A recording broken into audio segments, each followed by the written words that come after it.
नमो भगवते श्री अरविंदाय। ओम आनंदमयी चैतन्यमयी सत्यमयी परमे। आमे आज श्री अरविंद विरचित विश्वविख्यात महाकाव्य सावित्रीर बुक 3 कैंटो 2 312 पृष्ठा 313 पृष्ठा और 314 पृष्ठारु किछि किछि आलोचना करिबा। अर्थात the adoration of the divine mother chapter रु किछि किछि आलोचना करिबा। अश्वपतिंकर दीर्घ कठोर तपस्यार फलश्रुति स्वरूप देवी सावित्रींकर धरावतरण घटिला। अश्वपति हेउछंती मानुषी अभिप्सार प्रतीक। समग्र तपस्या तांकर जेतेबेले उच्चतम उच्चतारे पहुँचिला, शीर्षरे पहुँचिला, सेतेबेले उपरु जेउ उत्तर आसिला भागवत करुणार प्रतीक भावरे सी हेउछंती देवी सावित्री। नीरवता भितरु सांद्र गभीर नीरवता भितरु उद्भूता हेले असीमा परमा शक्ति, जहाकू Shri Arvind कहउछंती someone came infinite and absolute।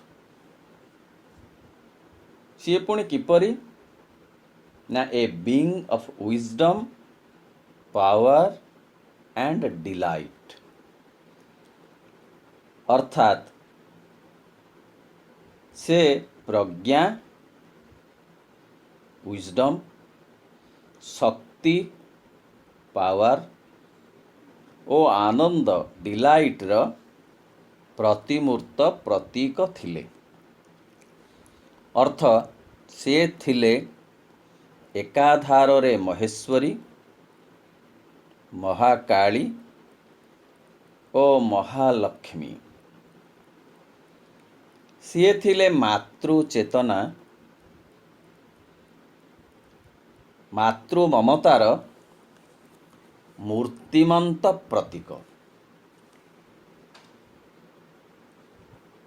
निज कोलकू अति आदर रे से आउजेई नेले, आबोरी नेले सारा प्रकृति को, विश्व को एवं आत्मा सबको। श्री अरविंदଙ୍କ भाषारे a mother might brooded upon the world. Brood शब्दर अर्थ आबोरी रखिबा, आवृत करी रखिबा, आदरी रखिबा। से किए? से हेउछंती से अदिति दिव्य जननी जीए परार्ध ओ अपरार्ध र संजोग सेतु मध्यवर्ती लोकरे जी अवतीर्णा। से मध्यस्थता करंती पृथ्वी ओ परात्परंक मझिरे रही पृथ्वी को बांधी दियंती परात्परंक सहित सुवर्ण सूत्र रे। श्री अरविंदଙ୍କ कथारे the mother of all godheads and all strengths who mediatrix winds earth to the supreme. से मझिरे रही जोड़ी दियंती भगवत्तांक सहित संपूर्ण भावरे एई भौतिक जगत को। से समस्त दिव्यत्व ओ दिव्य चेतनार सामर्थ्यर प्रमूर्त स्वरूप। मने पड़े प्रसंगरे आम भारतीय आध्यात्मिकतार माँ दुर्गांकर उत्पत्तिर कथा, जिए समस्त देवतांकर शक्ति सामर्थ्य तेज दीप्ति आलोक आनंद सबु किछि नेई अवतीर्णा होइथिले, आत्मा प्रकटित होइथिले। ठीक सेपरी दिव्य जननींकर सूक्ष्म स्वरूप सेदिन अवतीर्ण हेले, अवतरण कले मेडियाट्रिक्स भावरे ए जगत को भगवान को सहित जोड़ी देवा निमंते।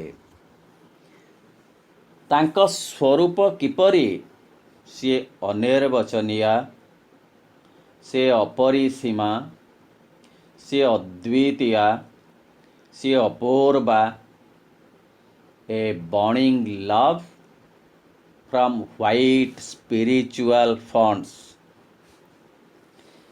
से बर्निंग लव प्रज्वलित परम प्रेम। से प्रेम रे दीप्ति अच्छी, ज्योति अच्छी, प्रज्वलित शिखा अच्छी, अर्थ से भितरे उत्साह अच्छी, सानंद अच्छी, साग्रह अच्छी, सबु किछि आगको नहीं जिबार जो प्रवणता ताहा मध्य अच्छी। बर्निंग लव प्रेम सबु बेले जे ठंडा हब ता भी नुहे, ताहा केतेबेले उष्म मध्य होई पारे। चाहा श्री अरविंद माँ बहिरे महाकालींक वर्णनाक्रमे उल्लेख करिसंती जे आनंदर प्रज्वलित उल्लास तांका भितरे अच्छी। से ज्योति शिखार अधिकारिणी फ्रॉम व्हाइट स्पिरिचुअल फंड्स। से आध्यात्मिक उत्स मानकर आसुथिबा शुभ्र श्वेत अभिव्यक्ति।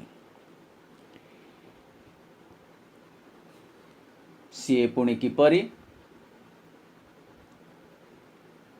ना सी suffering was lost in her immortal smile. से स्मित हास्यर माधुरी मारे तांकर समस्त दुख ए पृथिवीर दूर हो जाए। अर्थ से हास्यरे अच्छी महोषधि अच्छी आनंदर मंदाकिनी धारा अच्छी उश्वास करिवार से स्निग्धता अच्छी सांत्वनार से दीप्तिमयता।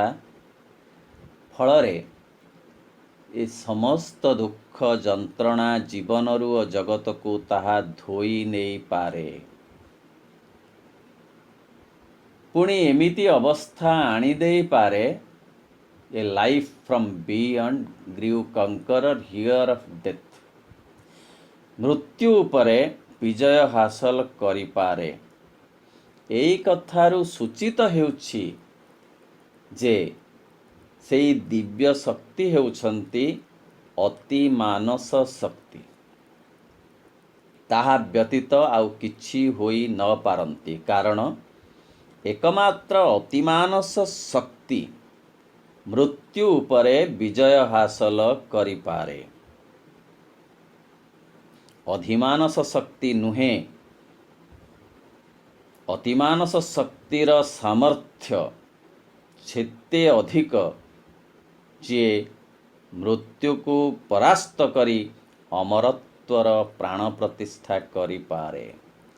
ସେଥିପାଇଁ ଶ୍ରୀ ଅରବିନ୍ଦ କହନ୍ତି ଏ life from beyond grew conqueror here of death. Pune to err no more was natural to mind.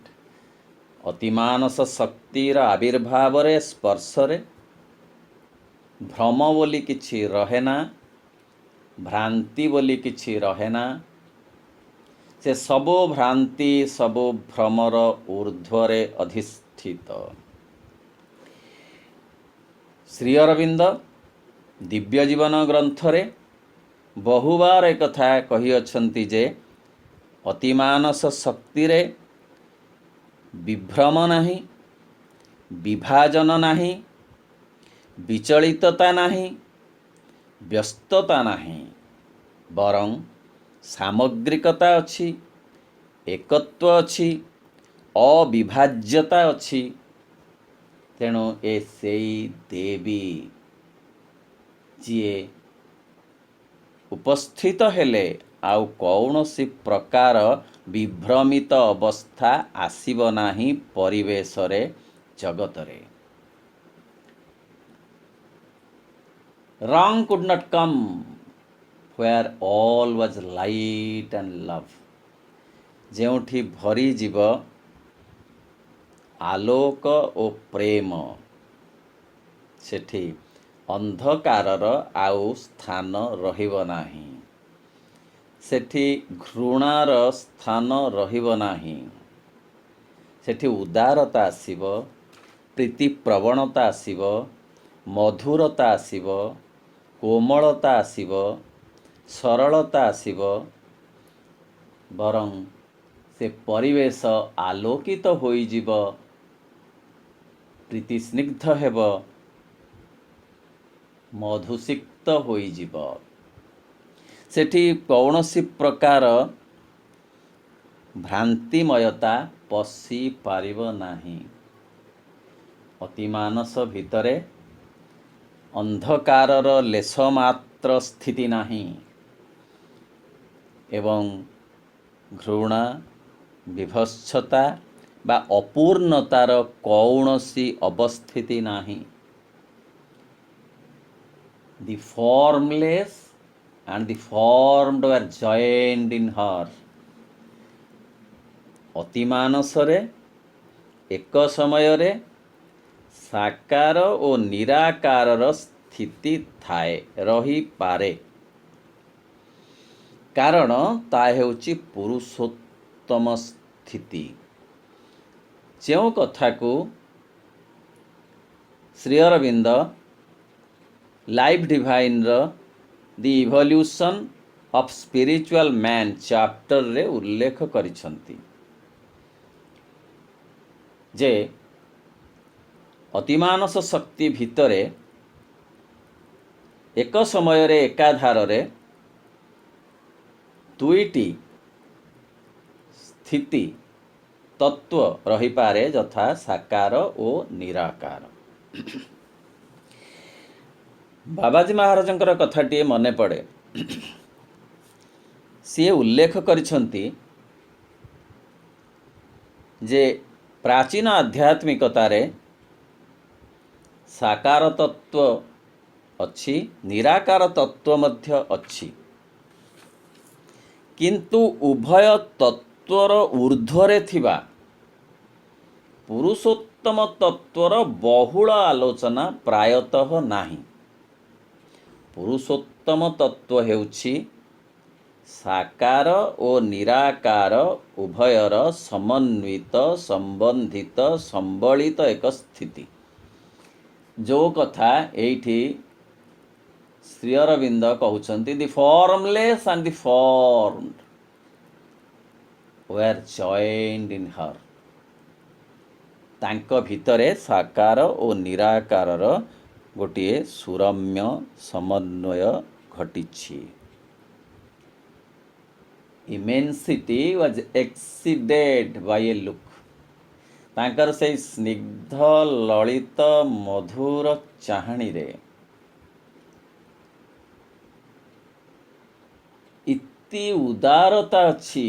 ସେ ଉଦାରତା ସବୁ ସତେ ଯେମିତି ସେ ଉଦାରତାକୁ ସେ ଅତିକ୍ରମ କରିଯାଉଛି। ଯେତେ ଉଦାରତା ଆମ ମାନସିକ ଭାବନାରେ ଗ୍ରହଣଶୀଳତାରେ ଅଛି ବା ଜାଗତିକ ଜଗତରେ ଯେତେ ଉଦାରତା ବୋଲି ଯେତେ ଯାହା କିଛି ଅଛି ସେ ତାକୁ ଅତିକ୍ରମ କରିଯାଏ ସେ ଆଖିର ସ୍ନିଗ୍ଧ ମଧୁର ଚାହାଣୀ ଛଟା। ଏଥିରୁ ବୁଝି ହେଉଛି ଯେ ମାପି ହେବନି ଉଦାରତା ଆମ ଭାବିତ ଆମେ ବୁଝିଥିବା ଉଦାରତାର ମାପରେ ସେଇ ଦିବ୍ୟ ଶକ୍ତିଙ୍କର ଉଦାର ସ୍ନିଗ୍ଧ ଚାହାଣୀର ମାଦକତାକୁ ଅର୍ଥ ସେ ଅଧିକ ବଳେଇ ଯାଇଛି ବା ଯାହାକୁ ଆମେ କହିପାରୁ ଯେ ଉଦାରତା ଆମ ବର୍ଣ୍ଣିତ ଉଦାରତା ତାଙ୍କର ସେ ସ୍ନିଗ୍ଧ ଚାହାଣୀର ଅଂଶ ମାତ୍ର ହୋଇପାରେ। The boundless joy, the blind world forces sick। ସେମିତି ଆନନ୍ଦର ଯେଉଁ ନିର୍ଝରିଣୀ ଝରି ଯାଉଛି ତାଙ୍କ ଭିତରେ ସେ କିପରି ନା ବ୍ଲାଇଣ୍ଡ ୱାର୍ଲ୍ଡ ଫୋର୍ସେସ୍ ଯାହାକୁ ଖୋଜି ଆସିଛି କାଳ କାଳ ଧରି ଯେଉଁ ସୁରଧୁନିର ସ୍ରୋତକୁ ଅପେକ୍ଷା କରି ରହିଛି ସେଇ ସ୍ରୋତ ସିଏ ସେଇ ଆନନ୍ଦର ସ୍ରୋତ incarnating inexpressibly in her limbs। ସେଇ ହେଇଛି କିପରି ନା ଇନକାର୍ନେସନ୍ ସତେ ଯେମିତି ନେଇଯାଇଛି ଉଦାରତା ବିସ୍ତୀର୍ଣ୍ଣତା ପ୍ରସାରତା ଏ ସବୁ ଯେମିତି ତାଙ୍କ ଅଙ୍ଗକୁ ଆବୋରି ରଖିଛି ଆଶ୍ରୟ କରି ରହିଛି। her body of beauty mourned the siege of bliss। କେତେ ସୁନ୍ଦର ଚମତ୍କାର କାବ୍ୟିକ ଉପମାଟିଏ କେତେ କମ୍ ଶବ୍ଦରେ କେତେ ସୁନ୍ଦର ପ୍ରାକୃତିକ ଚାରୁଚିତ୍ର ଏଥିରେ ପ୍ରଦତ୍ତ। her body of beauty ତାଙ୍କର ଆଙ୍ଗିକ ଲାବଣ୍ୟ ଯେମିତି ଆନନ୍ଦର ଢେଉ ଭାଙ୍ଗୁଛି ଯେମିତି ଚନ୍ଦ୍ର ଚର୍ଚ୍ଚିତ ରାତିରେ ପୂର୍ଣ୍ଣିମା ରାତିରେ ଯେମିତି ଢେଉ ଭାଙ୍ଗେ ବିଶାଳ ସମୁଦ୍ର ଯେମିତି ତରଙ୍ଗମାଳାରେ ଆଚ୍ଛାଦିତ ହୋଇଯାଏ ଉତ୍କଳ ପ୍ଲାବନରେ ସେଇ ସିକତା ସାଗର ଯେମିତି ଉତ୍ଫୁଲ୍ଲିତ ହୋଇ ଉଠେ ସେମିତି ଉତ୍ଫୁଲ୍ଲିତ ହୋଇଯାଇଛି ବ୍ୟୁଟି ଆନନ୍ଦର ସ୍ପର୍ଶରେ। At the head she stands of worth and toil and fate। ସେ ସବୁର ଊର୍ଦ୍ଧ୍ୱରେ ଶୀର୍ଷରେ ଯନ୍ତ୍ରଣା ଜନ୍ମ ଆଉ ଭାଗ୍ୟ ଯାହା ଏ ଭୌତିକ ଜଗତକୁ ନିୟନ୍ତ୍ରଣ କରେ ସେ ସବୁର ଊର୍ଦ୍ଧ୍ୱରେ ତାଙ୍କର ଅବସ୍ଥିତି। In their slow round the cycles turn to her call। ଏ ସବୁ କଥାକୁ ସେଇ କେବଳ ବୁଲେଇ ପାରେ ବଦଳେଇ ପାରେ। Alone her hands can change time's dragon base। ସେଇ ଦିବ୍ୟ ଶକ୍ତିର କର୍ତ୍ତୃତ୍ୱ ବଳରେ ସବୁ କିଛି ବଦଳି ଯାଇପାରେ। ଏଇ ଜଡ଼ ଜଗତର କୂଳକୁଣ୍ଡଳିନୀ ଶକ୍ତିକୁ ସେ ଜାଗ୍ରତ କରିପାରନ୍ତି। ଅଧ୍ୟାତ୍ମ ଶାସ୍ତ୍ରରେ ଷଡ଼ଚକ୍ରର କଥା ଅତ୍ୟନ୍ତ ଗୁରୁତ୍ୱର ସହିତ ପ୍ରଦାନ କରାଯାଇଛି। ମୂଳାଧାର ଚକ୍ରରେ କୂଳକୁଣ୍ଡଳିନୀ ଶକ୍ତି ସୁପ୍ତ ଅବସ୍ଥାରେ ଥାଏ ବୋଲି ସେଥିରେ ଉଦ୍ଘୋଷିତ ହୋଇଛି। ସାଧନାର ଲକ୍ଷ୍ୟ ହେଉଛି ଏହି କୂଳକୁଣ୍ଡଳିନୀ ଶକ୍ତିକୁ ଜାଗ୍ରତ କରି ଶୀର୍ଷରେ ପହଞ୍ଚେଇବା ଅର୍ଥ ସହସ୍ରାର ଦଳରେ ପହଞ୍ଚେଇବା ଏବଂ ତାହା ହିଁ ଜୀବନର ସାର୍ଥକତା ଆଣେ ବୋଲି ଶାସ୍ତ୍ରରେ କୁହାଯାଇଛି। ଏହି ଦିବ୍ୟ ଶକ୍ତି ଜଡ଼ ଜଗତର ସେହି ସୁପ୍ତ ନିଦ୍ରିତ କୂଳକୁଣ୍ଡଳିନୀ ଶକ୍ତିକୁ ଜାଗ୍ରତ କରିଦେଇ ପାରନ୍ତି। Hers is the mystery the night conceals, ଯାହାକୁ ସବୁ କିଛି ଛାୟାଚ୍ଛନ୍ନତା ଲୁଚେଇ ରଖେ। ଯେଉଁ ହସ୍ତ ଏତେ କଥା କରିପାରେ, ସେ ହସ୍ତ କିନ୍ତୁ ସଂଗୁପ୍ତ ରହିପାରେ, ଛାୟାଚ୍ଛନ୍ନ ହୋଇ ରହିପାରେ। The spirit's alchemist energy is hers. ସେ ହେଉଛନ୍ତି ପରମ ସତ୍ତାଙ୍କର ବ୍ରହ୍ମ ରସାୟନ, ଯାହାର ସ୍ପର୍ଶରେ ମୃତ୍ୟୁ ଅମୃତତ୍ୱରେ ପରିଣତ ହୋଇପାରେ। ମୃତ ବ୍ୟକ୍ତି ଜୀବନ୍ୟାସ ଲାଭ କରିପାରେ। ଆଲକେମିଷ୍ଟ ଏନର୍ଜି, ବ୍ରହ୍ମ ରସାୟନ। ସେ ହାତରେ ବ୍ରହ୍ମ ରସାୟନର ମାଦକତା ଅଛି, ଯାହାର ସ୍ପର୍ଶରେ ସବୁ କିଛି ପରିବର୍ତ୍ତିତ ହୋଇଯାଇପାରେ। She is the golden bridge, the wonderful fire. Golden bridge କାହା ଭିତରେ? ପରାଜଗତ ଅପରାଜଗତ ଭିତରେ ସୁବର୍ଣ୍ଣ ସେତୁ। ଦି ଓନ୍ଲି, ପରମ ଏବଂ ଜୀବ ଭିତରେ, ଜୀବାତ୍ମା ଭିତରେ ଏକ ସୁବର୍ଣ୍ଣ ସେତୁ।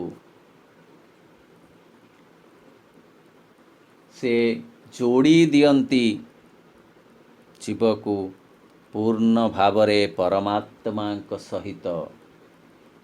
ଦି ୱଣ୍ଡରଫୁଲ୍ ଫାୟାର, ସେ ମଧ୍ୟ ସେଇ ଆଶ୍ଚର୍ଯ୍ୟମୟ ଅଗ୍ନିଶିଖା, ଯିଏ ଧ୍ୱଂସ ବି କରିପାରେ ସମସ୍ତ ବିକୃତିକୁ, ସମସ୍ତ ଅଶୋଭନୀୟତାକୁ। ଡେଷ୍ଟ୍ରକ୍ସନ୍ ଯିଏ କରିପାରେ ନୂଆ ସୃଷ୍ଟି ପାଇଁ, ସେମିତି ଫାୟାର ସେ। କୌଣସି ଏକ ଆଭିମୁଖ୍ୟ ରଖି, ଆସ୍ତିବାଚକ ଆଭିମୁଖ୍ୟ ରଖି ସେ ଅଗ୍ନିଶିଖା କ୍ରିୟାଶୀଳ ହୋଇପାରେ। The luminous heart of the unknown is sea. ଭାସ୍ୱର ହୃଦୟ ସିଏ ଅନନୋନଙ୍କର, ଅନସିନ୍ ଫୋର୍ସଙ୍କର ସିଏ ଦୀପ୍ତିମୟ ହୃଦୟ, ଜ୍ୟୋତିର୍ମୟ ହୃଦୟ, କାନ୍ତିମୟ ହୃଦୟ ସେ। A power of silence in the depths of God. ନିରବତାର ମହାମୁଦ୍ରା, ସାନ୍ଧ୍ର ନିରବତାର ମଞ୍ଜ, ବିଜନତା ନୁହେଁ, ବିଜନତା ଭିନ୍ନ କଥା ନୀରବତା ଠାରୁ। ନୀରବତାର ଗଭୀରତମ ଗଭୀରତା,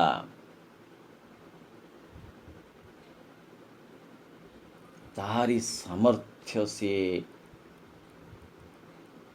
ତାରି ସେ ଶକ୍ତି। She is the force, the inevitable word. ସେ ହେଉଛନ୍ତି ସକଳ ସାମର୍ଥ୍ୟ। The magnet of our difficult ascent. ସେ ଚୁମ୍ବକ ଆମର ସେ ଊର୍ଦ୍ଧ୍ୱ ଆରୋହଣ ନିମନ୍ତେ। ଶ୍ରୀ ଅରବିନ୍ଦ ଏଇଠି ଯାହା କହୁଛନ୍ତି ସେଇ ଦିବ୍ୟ ଶକ୍ତିଙ୍କ ସମ୍ପର୍କରେ, ସେ କଥା ମଧ୍ୟ ଦିବ୍ୟ ଜୀବନ ଗ୍ରନ୍ଥରେ ଟିକିଏ ଭିନ୍ନ ଭାଗରେ ଉଲ୍ଲେଖ କରିଛନ୍ତି। ଦିବ୍ୟ ଜୀବନ ଗ୍ରନ୍ଥରେ ପ୍ରଭୁ କହନ୍ତି ଯେ ଯେତେବେଳେ ବିବର୍ତ୍ତନ ଧାରାରେ ଗୋଟିଏ ଗୋଟିଏ ପାହାଚ ଯୋଡ଼ା ଯାଇଛି, ସେତିକିବେଳେ ଦୁଇଟି କଥାର ମଧୁର ସମନ୍ୱୟ ଘଟିଛି। ଗୋଟିଏ ହେଉଛି ପାର୍ଥିବ ଚେତନାର ପ୍ରସ୍ତୁତି, ଆଉ ଗୋଟିଏ ହେଉଛି ଅପାର୍ଥିବ ଚେତନାର ଅବତରଣ, ବା ଅନ୍ୟ ଭାଷାରେ କହିଲେ ନିମ୍ନର ଉତ୍ତରଣ ଓ ଉଚ୍ଚର ଅବତରଣ। ଉଦାହରଣ ସ୍ୱରୂପ, ଯେତେବେଳେ ପ୍ରସ୍ତୁତ ହୋଇଗଲା ଜଡ଼ ଜୀବନର ଅଭିବ୍ୟକ୍ତି ପାଇଁ, ସେତିକିବେଳେ ଯେଉଁ ପ୍ରାଣ ଶକ୍ତି ଅବତରଣ କଲା ଉପରୁ, ନିମ୍ନରୁ ପ୍ରସ୍ତୁତ ଥିଲା ଜଡ଼ ପ୍ରାଣକୁ ଅଭିବ୍ୟକ୍ତ କରିବା ପାଇଁ ଦୁଇଟି ଶକ୍ତିର ସଂଯୋଗରେ ପ୍ରାଣ ଜଗତର ସ୍ଥିତି ଆସିଲା। ସେହିପରି ପ୍ରାଣ ଯେତେବେଳେ ପ୍ରସ୍ତୁତ ହୋଇଗଲା ମନକୁ ଧାରଣ କରିବା ପାଇଁ କି ପ୍ରକଟ କରିବା ପାଇଁ, ସେତିକିବେଳେ ଊର୍ଦ୍ଧ୍ୱରୁ ମନଶକ୍ତି ଅବତରଣ କରି ଆସିଲା। ଉଚ୍ଚତର ମନଶକ୍ତି, ବିଶ୍ୱ ମନଶକ୍ତି ବିଶ୍ୱାତୀତ ସ୍ତରରୁ ଆସିଲା ଏବଂ ଉଭୟ ମନଶକ୍ତିର ସଂଯୋଗରେ ମାନସୀ ସତ୍ତାର ଆବିର୍ଭାବ ଘଟିଲା। ଅତଏବ ଯେତେବେଳେ ଗୋଟିଏ ମଧ୍ୟବର୍ତ୍ତୀ ସ୍ଥଳରେ ମାଙ୍କର ସ୍ଥିତି ହିଁ, ମାଙ୍କର ଉପସ୍ଥିତି ଏକାନ୍ତ ଆବଶ୍ୟକ ହୁଏ। ମାଙ୍କ କଥାରେ since the beginning of the earth, wherever and whenever there was a possibility of manifesting a ray of consciousness, I was there. ଅତଏବ ପ୍ରତି ମୁହୂର୍ତ୍ତରେ ବର୍ତ୍ତମାନର ଯେଉଁ ସମୟ ଆସିଛି, ଅତିମାନସ ଶକ୍ତି ରୂପିଣୀ ଦିବ୍ୟ ଚେତନା ସିଏ ଅବତରଣ କରି ଆସିଛନ୍ତି। ମ୍ୟାଗ୍ନେଟ୍ ପରି ସେ ରହିଛନ୍ତି ଏବଂ ଆମକୁ ସେ ଉପରକୁ ଉଠାଇ ନେଇ ସେଇ ଦିବ୍ୟ ଶକ୍ତି ସହିତ, ଦିବ୍ୟ ଚେତନା ପରମଙ୍କ ସହିତ ଯୁକ୍ତ କରିଦେବାକୁ ଚାହୁଁଛନ୍ତି। ତେଣୁ ଦି ମ୍ୟାଗ୍ନେଟ୍ ଅଫ୍ ଆୱାର ଡିଫିକଲ୍ଟ ଆସେଣ୍ଟ, ଆମର କଷ୍ଟକର ଊର୍ଦ୍ଧ୍ୱାରୋହଣକୁ ସହଜ କରିଦେବା ପାଇଁ ସେ ଚୁମ୍ବକ ତୁଲ୍ୟ ଆବିର୍ଭୂତ ହୋଇଛନ୍ତି। The sun from which we kindle all our suns, ସେ ହେଉଛନ୍ତି ସେପରି ଏକ ସୂର୍ଯ୍ୟ, ସେପରି ଏକ ଦୀପ୍ତି ଶିଖା, ଦୀପ୍ତିର ପ୍ରତୀକ, ଜ୍ୟୋତିର ପ୍ରତୀକ, ଯିଏ ସବୁ କିଛିର ସୂର୍ଯ୍ୟଙ୍କୁ ଆଲୋକିତ କରିପାରେ, ସବୁ କିଛିର ରନ୍ଧ୍ରକୁ ଯେ ଆଲୋକିତ କରିପାରେ। the light that leans from the unrealized vasts, ଯିଏକି ସବୁ ଭିତରେ ରହିପାରେ, ଆବରିପାରେ, ସବୁ ଭାଷ୍ଟନେସ୍ ଭିତରେ ଯାହା ଏପର୍ଯ୍ୟନ୍ତ ରିଅଲାଇଜ୍ କରି ହୋଇନାହିଁ। The might of all that never yet came down, ସବୁ କିଛିର ଶକ୍ତି ସଂଗୃହୀତ ହୋଇ ସମନ୍ୱିତ ହୋଇ ସେ ଏକ ଦିବ୍ୟ ପରମ ଶକ୍ତିରେ ପରିଣତ ହୋଇଛନ୍ତି। ସବୁ ଦେବଦେବୀମାନଙ୍କର ଶକ୍ତି, ସବୁ ପ୍ରାଣର ଶକ୍ତି, ମନର ଶକ୍ତି, ଜଡ଼ର ଶକ୍ତି, ଜଡ଼ାତୀତର ଶକ୍ତି, ସବୁ କିଛି ତାଙ୍କ ଭିତରେ ଏକତ୍ରିତ ହୋଇଛି। ଏମିତି ଶକ୍ତି ଆଗରୁ ଆସିନଥିଲେ, ଯିଏ ସମଗ୍ର ଶକ୍ତିର ଉତ୍ସ ଅବଧାରିଣୀ ମହାଶକ୍ତି, ବା ଯାହାଙ୍କୁ ଆମେ କହୁଛୁ ଅଦିତି ଦିବ୍ୟ ଜନନୀ, ଯିଏ ପୁରୁଷୋତ୍ତମ ସ୍ତରରୁ ଅବତୀର୍ଣ୍ଣା ହୋଇଛନ୍ତି, ଅବତରଣ କରିଛନ୍ତି। All nature dumbly calls to her alone to heal with her feet the aching throb of life. ସମଗ୍ର ପ୍ରକୃତି, ଜଡ଼ ପ୍ରକୃତି, ପ୍ରାଣ ପ୍ରକୃତି, ମନର ପ୍ରକୃତି, ସମଗ୍ର ପ୍ରକୃତି ତାଙ୍କୁ ଆବାହନ କରେ, ଆରାଧନା କରେ ବିମୌନ ଭାଷାରେ। ସେଥିପାଇଁ ଭାଷାର ସୀମା ସରହଦ ନାହିଁ, ଭାଷା ପରାଜୟ ମାନିଯାଏ। ତେଣୁ କେବଳ ସେଇ ମୌନତା ହୋଇଯାଏ ପ୍ରକୃଷ୍ଟ ଭାଷା ଆବାହନ କରିବା ପାଇଁ ଦିବ୍ୟ ଜନନୀଙ୍କୁ।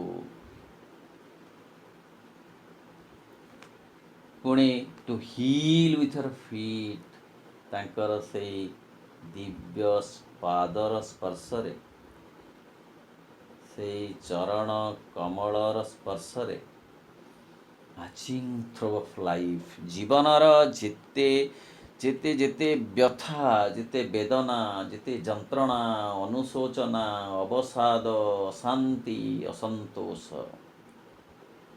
ଆଚିଂ ଅର୍ଥ ବେଦନା ଯୁକ୍ତ, ବ୍ୟଥିତ, ଥ୍ରୋବ୍ସ ଅର୍ଥ ସ୍ପନ୍ଦିତ, ଦଗ୍ଧକ ହେବା, କୁଇଭର କରିବା, ଯେଉଁ ଅଶାନ୍ତିରେ ଜର୍ଜରିତ, କଷ୍ଟରେ ଅତ୍ୟନ୍ତ ଜର୍ଜରିତ କଷ୍ଟ,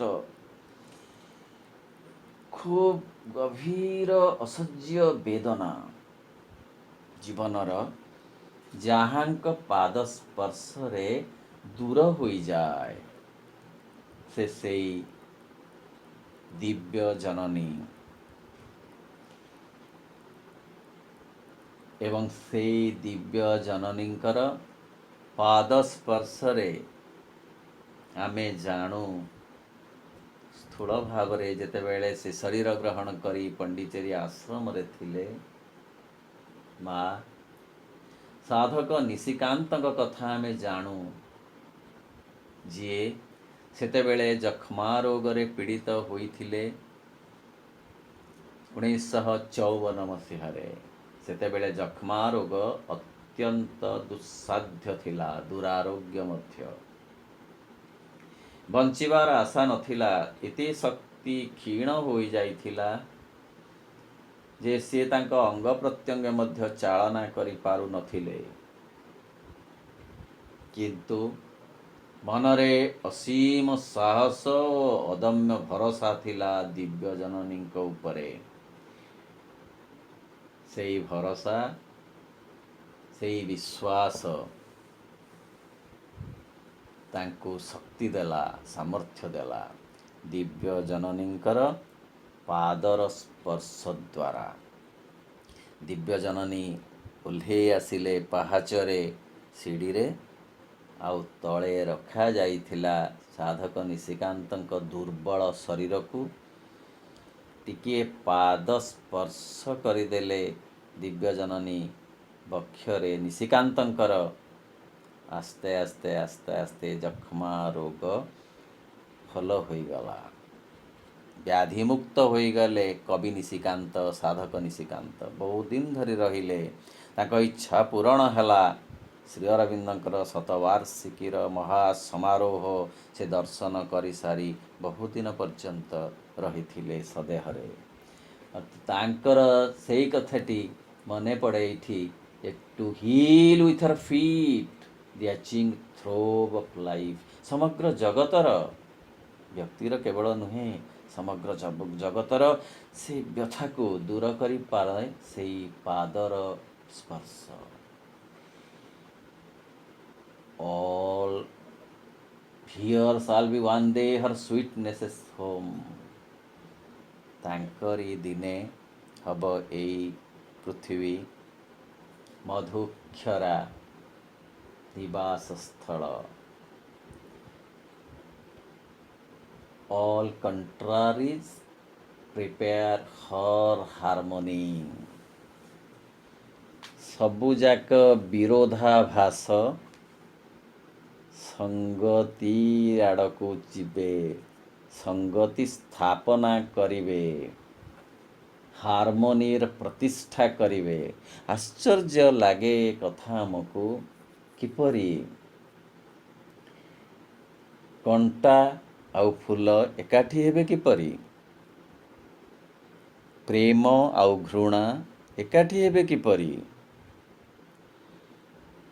ଅଶାନ୍ତି ଆଉ ଶାନ୍ତି ଏକାଠି ହେବ, କିପରି ଅନ୍ଧାର ଆଉ ଆଲୋକ ଏକାକାର ହେବ, କିପରି। ତାହା କେବଳ ସମ୍ଭବ ହୋଇପାରେ ଅତିମାନସ ଶକ୍ତିର ପ୍ରଭାବରେ।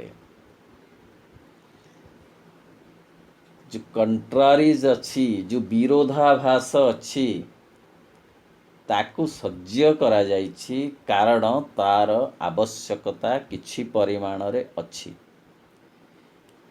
ଅତିମାନସ ଶକ୍ତିର ପ୍ରଭାବରେ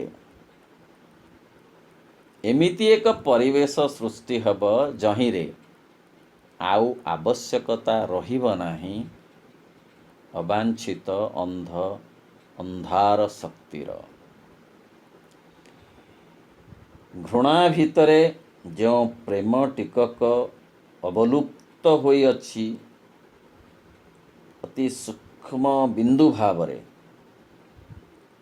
ସେହି ପ୍ରେମ ଆସ୍ତେ ଆସ୍ତେ ପରିବର୍ଦ୍ଧିତ ହୋଇ ପୂର୍ଣ୍ଣ ପ୍ରେମରେ ପରିଣତ ହୋଇଯିବ।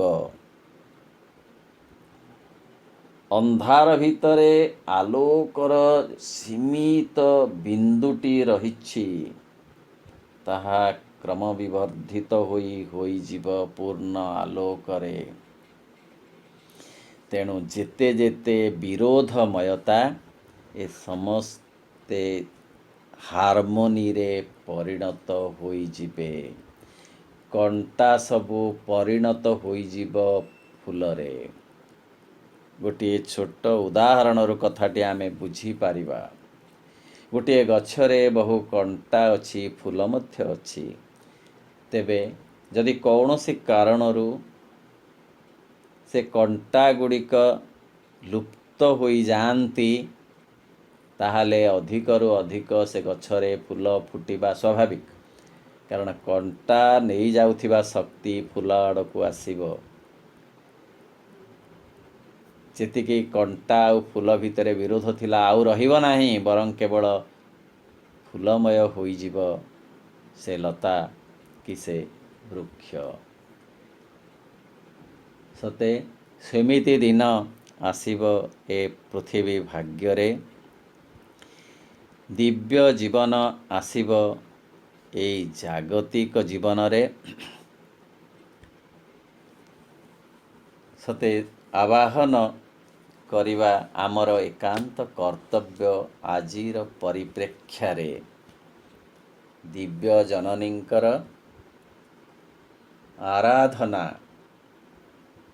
ଦି ଆଡୋରେସନ୍ ଅଫ୍ ଦି ଡିଭାଇନ୍ ମଦର, ଏକାନ୍ତ କାମ୍ୟ। କାରଣ ତାଙ୍କ ବିନା ଆଉ କୌଣସି ବ୍ୟବସ୍ଥା, ପଥ ନାହିଁ ଚେତନାର ଅଗ୍ରଗତି ନିମନ୍ତେ। ମଳୟ ପବନ ପରଶେ ହସି ଉଠିବ ମହି, ସଜ ଫୁଟା ଫୁଲ ହସିବ ମଧୁ ବରସି ଦେଇ। ନ ଶୁଭ ଆଗମନୀ ଗୀତିକା ବସି ପଞ୍ଚମ ତାନେ, କୋଇଲି ଗାଇବ ଆନନ୍ଦେ ବନଲତା ବିତାନେ। ମନ ରହୁ ମା ଚରଣେ ଆଜି ଏଇ କାମନା, ପୂଜା ଫୁଲ ହେଉ ଜୀବନ ପୁରୁ ମନ ବାସନା। ପୂଜା ଫୁଲ ହେଉ ଜୀବନ ପୁରୁ ମନ ବାସନା। ବନ୍ଦେ ମାତରମ୍, ବନ୍ଦେ ମାତରମ୍। ଓମ୍ ନମୋ ଭଗବତେ ଶ୍ରୀ ଅରବିନ୍ଦାୟ। ओम आनंदमयी चैतन्यमयी सत्यमयी परमे।